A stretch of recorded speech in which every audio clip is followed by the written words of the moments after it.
అన్ని ఛానళ్ళు మనల్ని ఎలాగే సపోర్ట్ చేస్తున్నాను friends.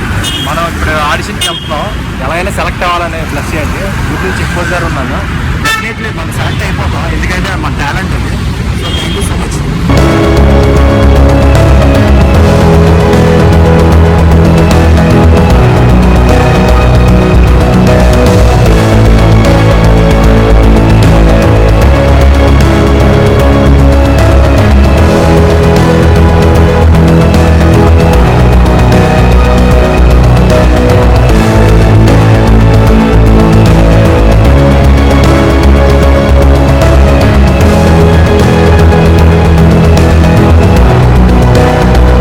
Please subscribe my channel, like చేయండి, షేర్ చేయండి, కామెంట్ చేయండి, ఫ్రెండ్స్ అందరికీ నా వీడియోస్ అన్ని షేర్ చేయండి ప్లీజ్ సార్.